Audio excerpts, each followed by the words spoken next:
അലീനയും മനുവും തമ്മിലുള്ള വിവാഹം ബാലചന്ദ്രൻ മുൻപിൽ നിന്ന് നടത്തിക്കൊടുക്കുകയാണ്. അതും വൈജയുടെയും മനുവിൻ്റെ വീട്ടുകാരുടെയും സ്വന്തം വീട്ടുകാരുടെയും മുൻപിൽ വെച്ച്. ആർക്കും ബാലചന്ദ്രനെ എതിർക്കാൻ കഴിയുന്നില്ല.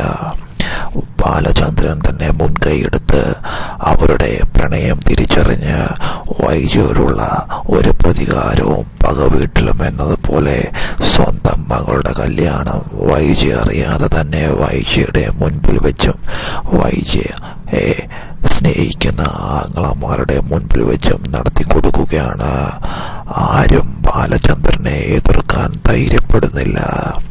അങ്ങനെ മനുവും അലീനയും തമ്മിലുള്ള പ്രണയത്തിന് അങ്ങനെ അവിടെ തുടക്കം കുറിക്കുകയും മനുവിനെയും അലീനയും ബാലചന്ദ്രൻ